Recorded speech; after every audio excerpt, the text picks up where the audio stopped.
Hello' students, তো ইয়াতে আমাৰ 36টা যি SOP ওলাইছে, তোমালোকে নিউজ চেনেলত হয়তো চাই তো চাই পেলাই বহুতো ছাত্ৰ ছাত্ৰীৰ যিহেতু যিসকলে HSLC দিবলৈ গৈ আছে তেওঁলোকে প্ৰথম এক্সাম দিবলৈ গৈ আছে বা HSৰ যিসকলে দিবলৈ গৈ আছে তেওঁলোকৰো ধৰা যিহেতু তেওঁলোকৰ এটা জীৱনৰ ডাঙৰ এক্সাম, তো তেওঁলোকে বহুতে ভয় খাইছে যে এই SOPৰ দ্বাৰা আমাৰ কি এক্সামটো আৰু টান হৈ পৰিব নেকি। বহুতে ভয় খাইছে এইটো কথালৈ, আৰু বহুতে মোক সেইটো কথা লৈ পেলাই মেছেজ কৰিছে যে এবাৰ কি পেটাৰ্ণ চেঞ্জ হ'ব নেকি, মানে কুৱেশ্যন পেটাৰ্ণৰ কথা কৈছোঁ আৰু। তো কিবা SOP ওলাইছে, পেটাৰ্ণ চেঞ্জ হ'ব বা বহুত টান হ'ব নেকি, তো এনে বহুত চেকিং হ'ব নেকি, তো এনেধৰণৰ বিভিন্ন কুৱেশ্যন আহি আছে। তো তাৰে উত্তৰ দিব ওলাইছোঁ আজিৰ ভিডিঅ'টোত। তো SOPত কি আছে, কি কৈছে, আচলতে আমি ভয় খাব লাগে নে নালাগে সেইখিনি কথা ডিছকাছ কৰিম। তেন্তে ভিডিঅ'টো ষ্টাৰ্ট কৰোঁ।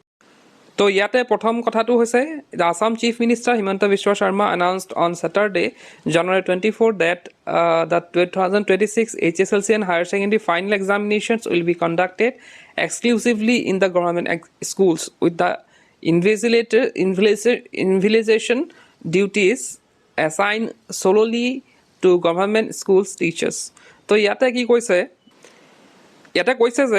যে আগতে কি হৈছিলে, আগতে গভৰ্ণমেণ্ট স্কুলবিলাকতো হৈছিলে, চেণ্টাৰবিলাক গভৰ্ণমেণ্ট স্কুলতে হয়, কিন্তু কেতিয়াবা কি হয় ল'ৰা ছোৱালী বেছি হৈ গ'লে তেতিয়া কি কৰা হয়, কিছুমান প্ৰাইভেট স্কুল কিছুমান বা প্ৰাইভেট ইনষ্টিটিউট বা প্ৰাইভেট কলেজ কিছুমান তেওঁলোকে লয়, মানে গভৰ্ণমেণ্টৰ পৰা লোৱা হয়, আৰু তাতো কিছুমান এক্সাম পতা হয়, হায়াৰ ছেকেণ্ডেৰী হওক বা HSLC ক্ষেত্ৰতে হওক।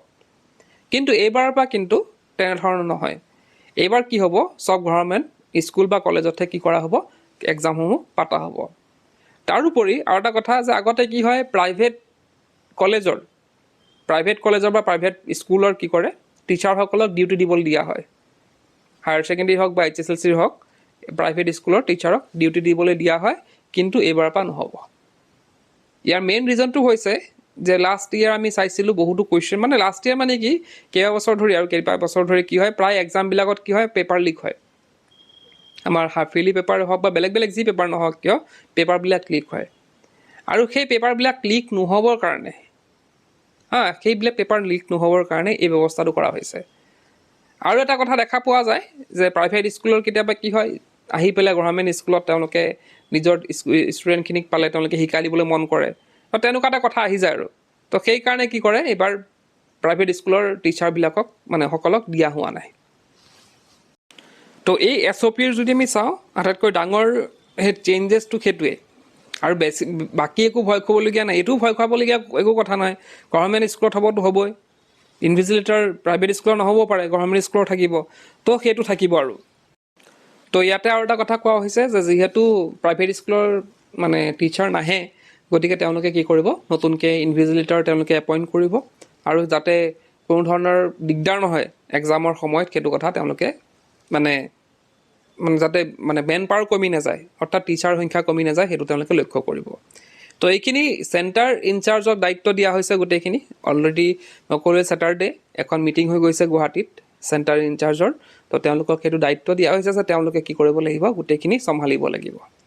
কাৰণ যিহেতু পেপাৰ লিক হৈ থাকে, গতিকে সেইখিনি চেণ্টাৰ ইনচাৰ্জৰ কাষত থাকিব। আৰু যিহেতু ইলেকশ্যন আহি আছে, গতিকে ইলেকশ্যনৰ সময়ত চৰকাৰৰ বা আমাৰ শিক্ষামন্ত্ৰীয়ে হওক বা বেলেগ বিভাগৰে হওক, যিহেতু চবেই কামত ব্যস্ত থাকিব, গতিকে সেই সময়ত এইবিলাক চোৱাৰ তেওঁলোকৰ ইমান সময় নাথাকিব, গতিকে গোটেইখিনি চেণ্টাৰ ইনচাৰ্জক দায়িত্ব দিয়া হৈছে। তাৰপিছতে যোনটো কুৱেশ্যন পেটাৰ্ণ চেঞ্জ কৰাৰ কথা চলি আছে, কুৱেশ্যন পেটাৰ্ণ নহয়, তেওঁলোকে নিউজত যেনেকৈ ধৰা বজাই আছে যে কুৱেশ্যন পেপাৰ চেঞ্জ হ'ব, পেটাৰ্ণ চেঞ্জ হ'ব, তো সেইটো কথা কিন্তু সেইটো পেটাৰ্ণৰ লগত জড়িত নহয়। এইটো পেটাৰ্ণ হৈছে যে কুৱেশ্যন পেপাৰ কি হ'ব, বিভিন্ন লেংগুৱেজত, যেনেকৈ বড়ো হওক, বেংগলী হওক, আছামিজ হওক, ইংলিছ হওক, তো সেই মিডিয়ামৰ যোনটো ইনষ্ট্ৰাকশ্যন, সেইটো কথাই কোৱা হৈছে যে বেলেগ ভাষাত দিয়া থাকিব। তো সেইবাৰৰ পৰা অলপ হয়তো বেছি ভাষাক ইনক্লুড কৰা হ'ব, তো সেইটো বস্তু কোৱা হৈছে। বাকী একো বেলেগ চেঞ্জৰ কথা কোৱা হোৱা নাই। বাকী ইয়াতে আৰু যেতিয়া কুৱেশ্যন পেপাৰখন খোলা হ'ব, তেতিয়া CC কেমেৰা থাকিব, তেতিয়া কুৱেশ্যন পেপাৰ যেতিয়া খোলা হ'ব, তাৰপিছতে দৰ্জাৰ খিৰিকী মাৰা থাকিব লাগিব। কিছুমান ইনষ্ট্ৰাকশ্যন ওলাইছে আৰু বেলেগ যোনটো আমাৰ কাৰণে ইমান ইম্পৰ্টেণ্ট নহয়, তো সেইখিনি কথা আমাৰ কাৰণে ইমান ইম্পেক্ট নেপেলায় আমাৰ ওপৰত। তো বস্তুবিলাক সেইবিলাকে আৰু, ধৰা খিৰিকী বন্ধ থাকিব আৰু লাইট জ্বলি থাকিব, তো সেইবিলাক আমাৰ কোনো মেটাৰে নকৰে। তোমালোকে সেইটো লৈ টেনশ্যন কৰিব নালাগে, তোমালোকে জাষ্ট কি কৰা, পঢ়াত মন দিয়া। বাকী ইয়াতে কি হ'ব, কি চেকিং হ'ব নহ'ব, ইয়াতে বহুতে চেকিঙৰ কথা লিখিছে যে চেকিং কি বহুত কাৰা হ'ব নেকি। তো চেকিং তোমালোকে যদি একো লৈ নোযোৱা, চেকিং যেনেধৰণে হওক তোমালোকৰ কোনো তাত ইফেক্ট নকৰে। তোমালোকে যদি কিবা লৈ যোৱাৰ লগত তেতিয়াহে চিন্তা কৰা বিষয় যে মই ধৰা পৰিম নেকি, কিন্তু এনেতো একো ধৰা পৰিবলগীয়া নাই। গতিকে সেইটো তোমালোকে চিন্তা বাদ দিয়া। তোমালোকে বহুতে সেইটো মেছেজ কৰি আছিলে যে কি হ'ব এতিয়া, SOP বহুত আমি মৰি গ'লোঁ, এতিয়া কি হ'ব এতিয়া। তো তেনেকুৱা বহুতো মানে কমেণ্টো আহি আছে বা মেছেজো আহি আছে। তো ইয়াতে কোনো প্ৰব্লেমেই নাই। তুমি যদি ভালকৈ পঢ়িছা, একো তোমালোকৰ কোনে একো কৰিব নোৱাৰে। আৰু যদি তুমি ভালকৈ পঢ়িছা, যিমান মানে ষ্ট্ৰিক্টলি বস্তুবিলাক কৰা হয় সিমানে তোমালোকৰ কাৰণে ভাল মই ভাবোঁ। কাৰণ এটা এক্সামৰ যোনটো এনভাইৰনমেণ্ট সেইটো যাতে বেয়া নহয়। এতিয়া তুমি গ'লা, যদি ক্লাছত সোমাই চালা যে চবেই কথা পাতি আছে, চবেই হুলস্থুল কৰি আছে, মানে এক্সামৰ সময়ত ষ্ট্ৰিক্টনেছ নাই, তেতিয়া তোমালোকৰ নিজৰে এটা প্ৰব্লেম হ'ব যে তোমালোকে কি কৰিব নোৱাৰিবা, নিজে পঢ়াখিনি তোমালোকে লিখিব নোৱাৰিবা। তো তেনেকুৱা এটা ব্যৱস্থা মানে ধৰা তো যাতে নহয়, সেইটো কাৰণে ভালেই গোটেইখিনি মানে যাতে ভালকেই হওক, গোটেই মানে এক্সামটো যাতে ভালকৈ হয় সেইটো তোমালোকে মানে ভাবিব লাগিব। তো যি কি নহওক সেইবিলাক চিন্তা নকৰি এক্সামত কনচেনট্ৰেট কৰা, আৰু এক্সামবিলাকতো হ'বই, ভালকৈ হ'ব। তো এইখিনি আছিল আজিৰ ভিডিঅ'টোত। আৰু ইতিমধ্যে যিসকল ছাত্ৰ ছাত্ৰী HS 2026 দিবলৈ গৈ আছে, তেওঁলোকৰ যিহেতু টেষ্ট পেপাৰৰ দৰকাৰ আছে, তো টেষ্ট পেপাৰবিলাক কিতাপো নাই। তো সেই ক্ষেত্ৰত আমাৰ এপত তোমালোকে সেই টেষ্ট পেপাৰবিলাক পাই যাবা PDF আকাৰত। তো তাতে গৈ পেলাই তোমালোকে PDF ডাউনলোড কৰি পঢ়িব পাৰিবা।